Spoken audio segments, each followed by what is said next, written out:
Terima kasih. Assalamualaikum warahmatullahi wabarakatuh.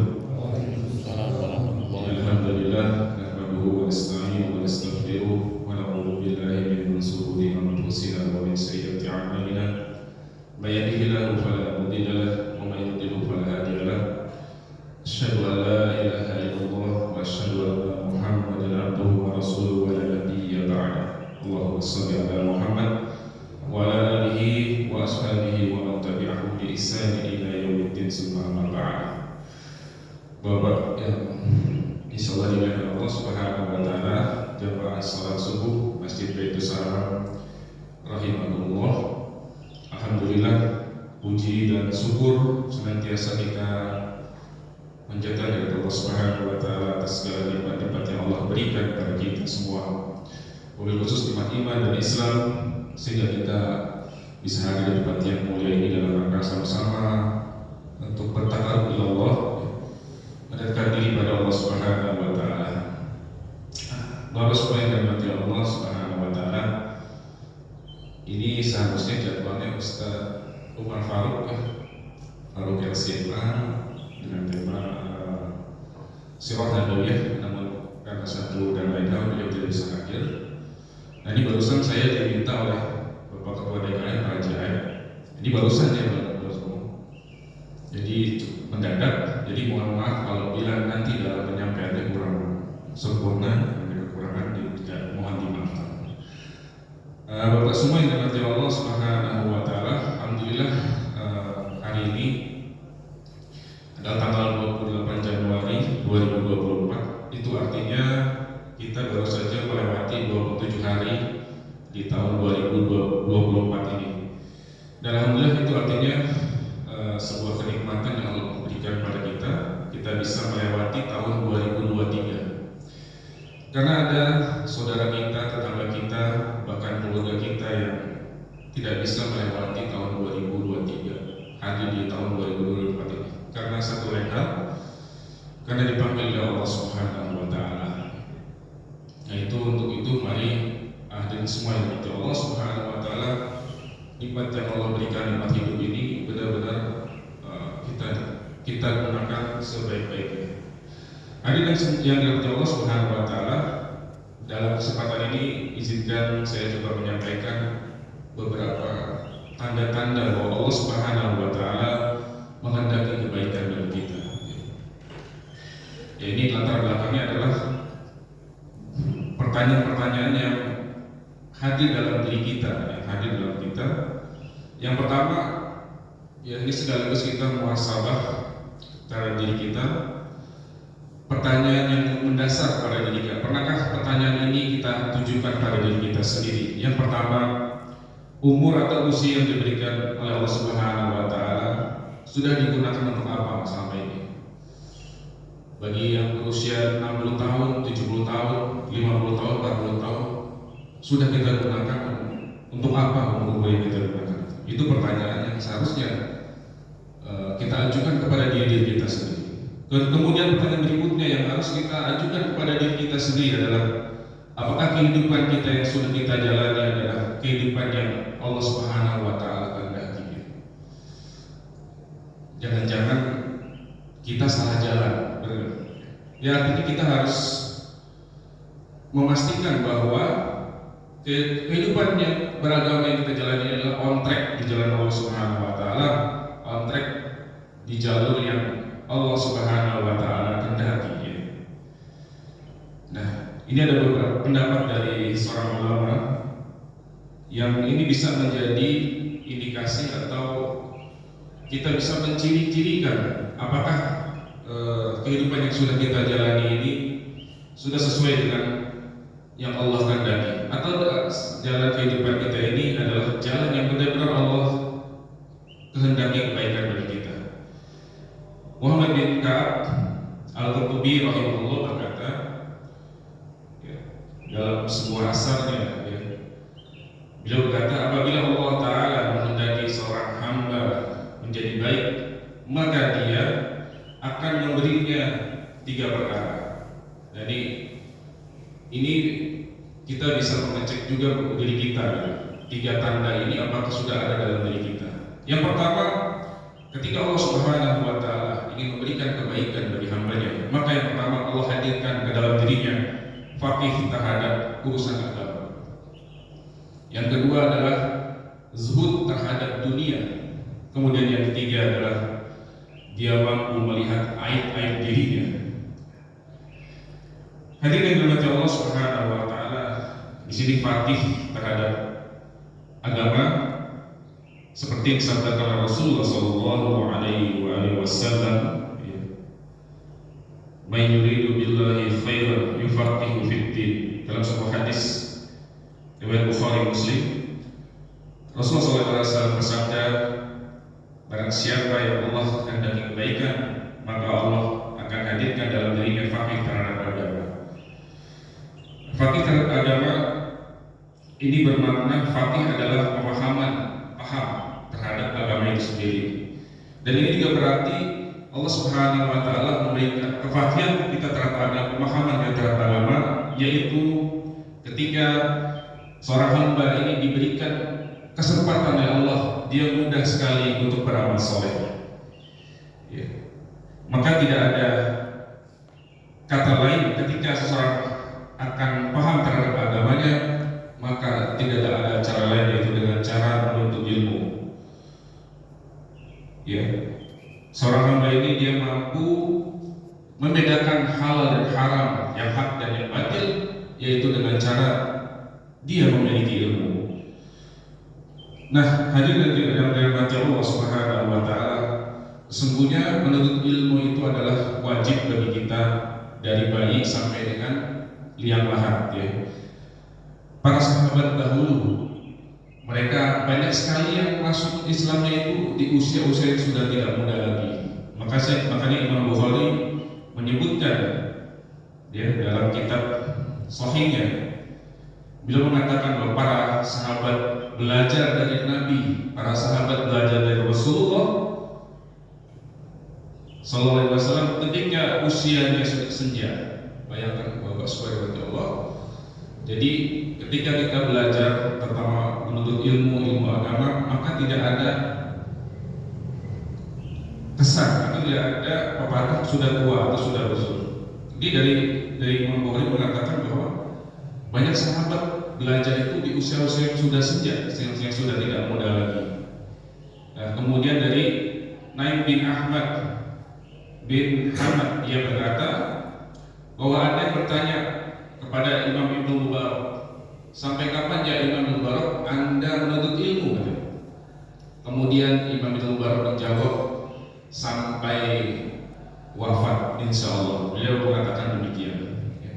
Jadi ketika seorang hamba akan memiliki paham terhadap agama, dia paham halal dan haram, kemudian dia dimudahkan juga oleh Allah Subhanahu wa Ta'ala, maka tidak ada cara lain bagi hamba tersebut untuk selalu senantiasa mengupgrade dirinya dengan cara menuntut ilmu agama. Dia sering hadir di majelis-majelis ilmu. Tidak ada kata terlambat dalam belajar, tidak ada kata terlambat bagi kita untuk menuntut ilmu. Itulah jamaah sekalian, salah satu ciri yang pertama, tanda-tanda apakah tanda ini sudah ada dalam diri kita, maka diri kita sendiri yang bisa menjawabnya. Yaitu tanda yang pertama adalah ketika Allah Subhanahu wa Ta'ala menghendaki kebaikan bagi hambanya, maka Allah Subhanahu wa Ta'ala diberikan kepada hamba tersebut pemahaman terhadap agama.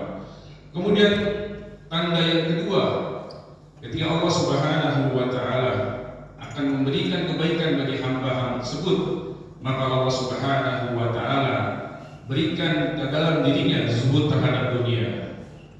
Jadi zuhud ini jangan diartikan seperti orang miskin ya Bapak, tadi semua pakaiannya compang-camping dan sebagainya, bukan. Jadi zuhud itu adalah menurut secara bahasa adalah meninggalkan atau tidak menyukai atau menjauhkan diri, itu secara bahasa.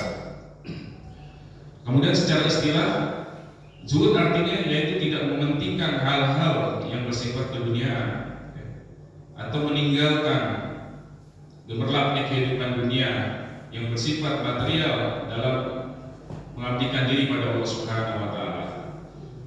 Dan ini adalah dalam surat Al-Qasas ayat yang ke-77, Allah Subhanahu wa Ta'ala berfirman, Umar, "Wabtaghi fima ataka Allahu darul akhirah wa la tansa nasibaka minad dunya wa ahsan kama ahsana Allah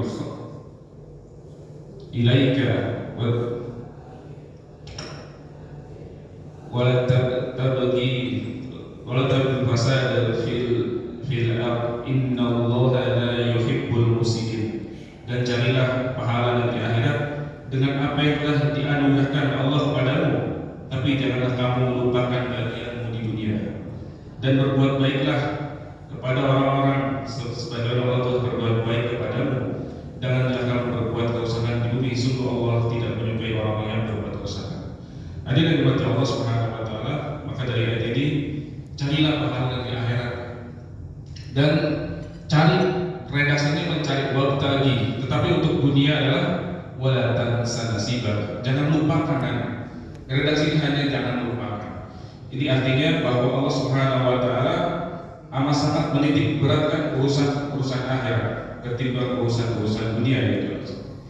Maka hadirin semua dimati Allah, jangan sampai dunia ini melelahkan kita, dan jangan sampai dunia ini melelahkan kita dari kita untuk mempersiapkan kita bekal menuju akhirat. Ya, hadirin yang dirahmati Allah Subhanahu wa taala, Imam Ahmad pernah ditanya tentang seseorang yang memiliki harta, apakah dia zuhud? Kemudian beliau menjawab, apabila hartanya bertambah dan ia tidak bangga, dan jika berkurang atau habis ia tidak akan sedih, berarti ia telah zuhud. Jadi Imam Ahmad berkata bahwa apabila seseorang dia bertambah hartanya, dia tidak membawakan diri, namun demikian sebaliknya ketika hartanya habis dia tidak bersedih, maka Imam Ahmad mengatakan bahwa seorang itu telah zuhud. Nah, ini bisa, zuhud ini secara sempurna dipraktikkan oleh sahabat Nabi Abdurrahman bin Auf radhiyallahu anhu.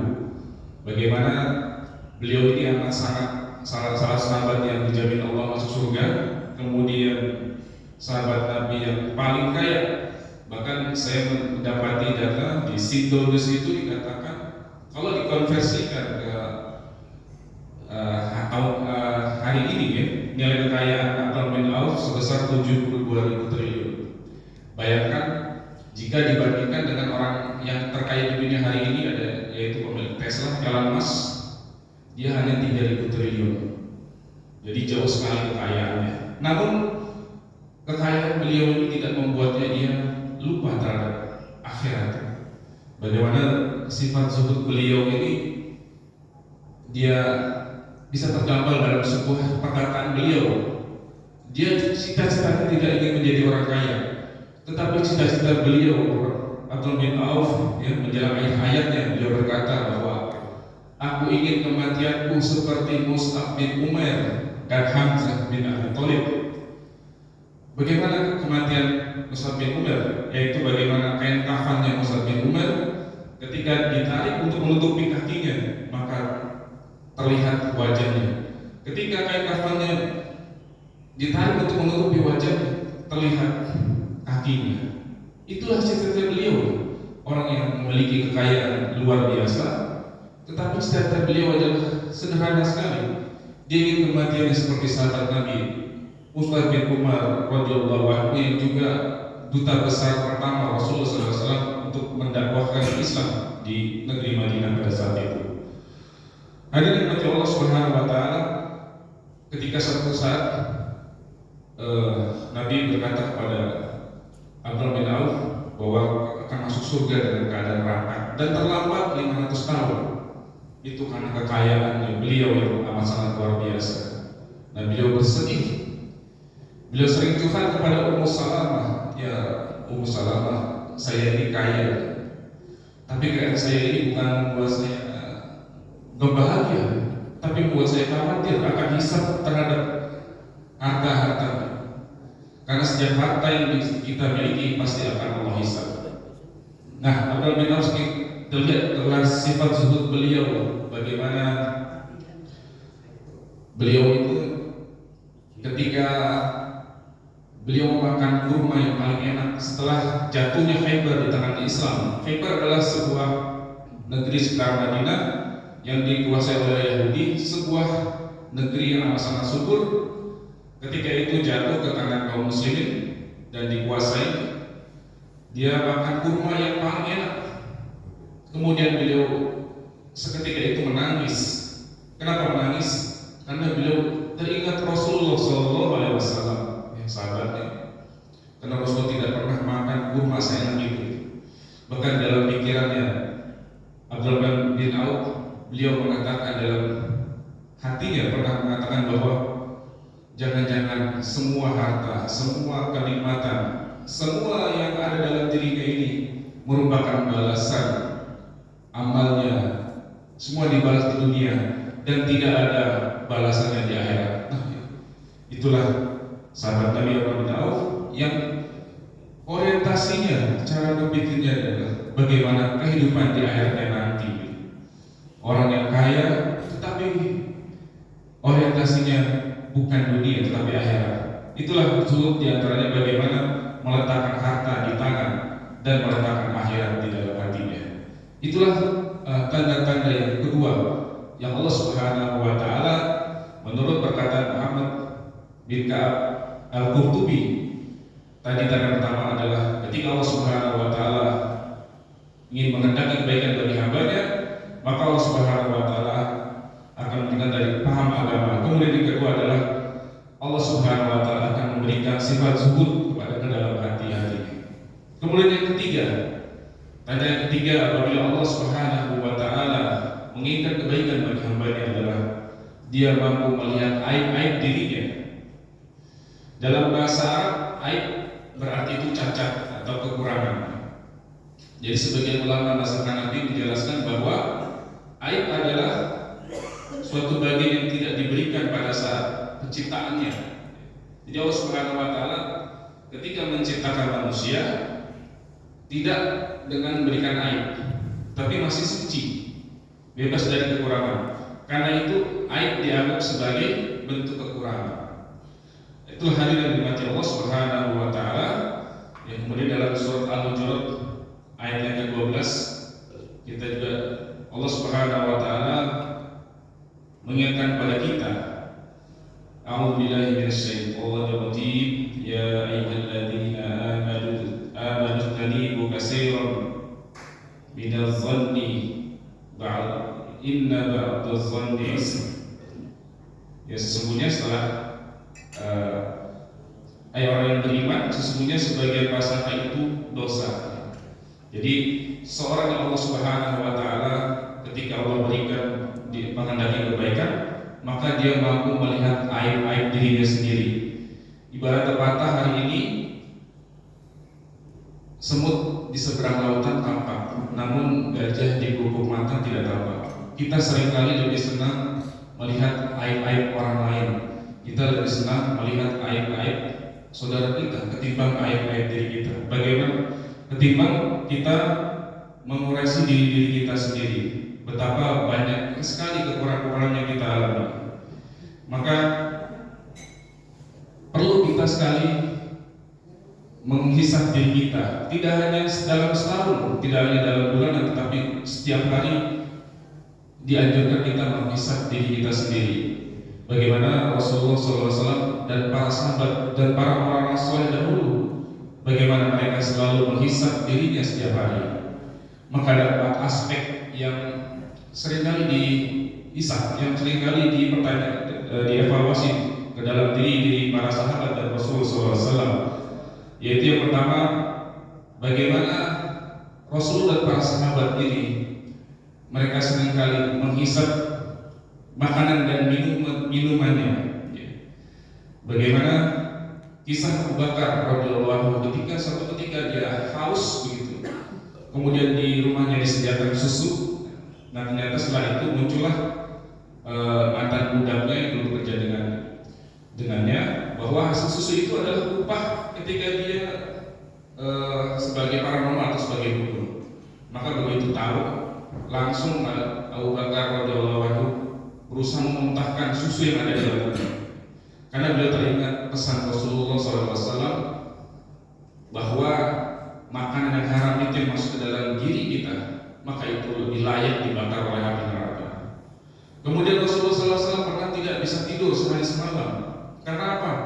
Karena beliau memikirkan kurma yang dimakan, satu biji kurma yang dimakan itu jangan-jangan adalah zakat untuk fakir miskin. Karena Rasulullah dan keluarganya tidak boleh memakan zakat dari kaum muslimin. Yaitu muhasabah yang pertama, yaitu bagaimana kita, Rasulullah dan para sahabatnya seringkali memuhasabah dirinya. Yang pertama dari 4 aspek yang tadi, pertama makanan dan minumannya. Kemudian aspek yang kedua adalah dari sisi perbuatan, ya. Bagaimana suatu ketika Umar bin Khattab pun seringkali memukul kakinya. Dia apa yang kau perbuat hari ini? Jadi Umar bin Khattab seringkali setiap hari muhasabah dirinya terhadap dirinya, terhadap perbuatannya. Jangan-jangan hari ini kakinya digunakan untuk hal maksiat dan lain sebagainya. Dan seringkali para ulama, para orang saleh terdahulu, ketika dia lemah dalam ibadah, ya, diantaranya kisah Ar-Rabi bin Al-Qaisani, bagaimana dia menggali di dalam rumahnya ini kuburan. Dalam rangka apa? Ketika dia malas ibadah, maka dia masuk ke dalam lubang yang seperti kuburan dalam rumahnya untuk memotivasi dirinya bahwa dia suatu saat nanti kita semua akan masuk ke dalam liang lahat. Maka dengan begitu timbul lagi semangatnya untuk beribadah kepada Allah Subhanahu wa taala. Nah, itulah muhasabah yang kedua, ya, bagaimana muhasabah perbuatan kita, ya, dalam sehari-hari kita. Kemudian muhasabah yang ketiga itu menghukum diri, ya. Ya, misalnya ini pernah dilakukan oleh Thalhah bin Ubaidillah. Bagaimana suatu ketika Thalhah bin Ubaidillah dia terlambat salat berjamaah karena dia sibuk mengurusi kebunnya. Maka pada saat itu setelah itu, maka disedangkan kebunnya untuk umat Islam pada saat itu. Itulah para sahabat, ya. Kalau kita mungkin Bapak, ya, kalau kita begitu habis bahkan itu, ya, Pak. Rumah kita habis, kita nggak punya aset, ya. Tapi inilah contoh yang sempurna, ya, bagaimana kita bisa mencontoh. Mungkin bisa dengan cara lain, bisa dengan kalau kita terlalu ketinggalan sholat berjamaah atau kita tidak sholat berjamaah, maka kita menghukum diri kita dengan sedekah dan sebagainya. Jadi dicontohkan oleh para sahabat. Kemudian muhasabah yang keempat yang harus kita lakukan dalam diri kita, yaitu bagaimana kita menanamkan dalam diri kita mindset bahwa dahsyatnya api neraka. Dan ini pernah dalam sebuah kisah, saudarakan ketika itu Ali bin Abi Thalib sebagai khulafaur rasyidin. Kemudian pada saat itu datanglah saudara kandungnya Aqil bin Abi Thalib. Beliau berbicara kepada Ali bin Abi Thalib, mengutarakan isi hatinya. Dia minta menambah jatah upah yang diambil dari Baitul Mal untuk dirinya. Kemudian keesokan malamnya dibuatlah janji, oke, antum datang ke tempat Ali bin Abi Thalib malam-malam hari di tempat yang gelap. Kemudian Ali bin Abi Thalib sudah menyiapkan bungkusan. Kemudian disuruhlah Aqil bin Abi Thalib itu masuk ke dalam bungkusan itu. Kemudian betapa terkejutnya bila langsung melepaskan, dan ternyata Ali bin Abi Thalib sudah menyiapkan bara api di dalam itu, sehingga langsung menjeritlah pada saat itu Ali bin Abi Thalib. Saya Ali bin Abi Thalib berkata bahwa itu baru bara api di dunia.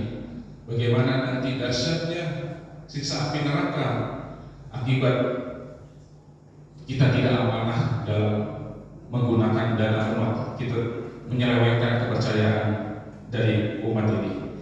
Itulah Bapak jamaah semua yang berarti Allah Subhanahu wa taala, tanda yang ketiga, tanda ketika Allah Subhanahu wa taala menghendaki kebaikan, maka dia sibuk mengintrospeksi dirinya, dia sibuk melihat aib-aib dirinya, dan dia melakukan perbaikan-perbaikan dirinya. setiap kali melakukan muhasabah, perhitungan pada dirinya apa yang sudah dia perbuat. Jadi sesuai dengan dalam surat Al-Asr ayat 18, ya ayyuhalladzina amanu taqullaha wal tanzur nafsum ma qaddamat lighad wattaqullaha innallaha khabirum bima ta'malun. Hai orang beriman, hendaklah setiap di diri kita mempersiapkan apa-apa yang perlu dipersiapkan untuk hari esok, untuk hari depan, untuk hari akhirat. Dan sesungguhnya wa tanzur nafsum ma qaddamat lighad, ya setiap diri memperhatikan apa yang akan diperbuatnya untuk hari esok. Dan bertakwalah kepada Allah, sesungguhnya Allah Maha mengetahui apa yang kamu kerjakan.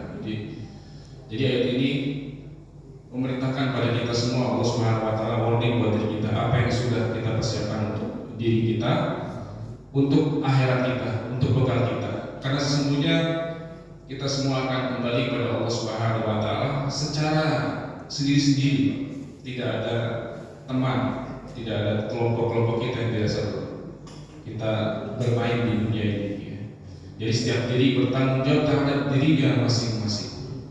Hadirin mati Allah Subhanahu wa taala, itulah yang bisa saya sampaikan di kesempatan yang berbahagia ini sebagai pengganti dari Ustaz Umar Faruk yang tidak bisa hadir. Jadi mohon maaf atas segala kekurangannya.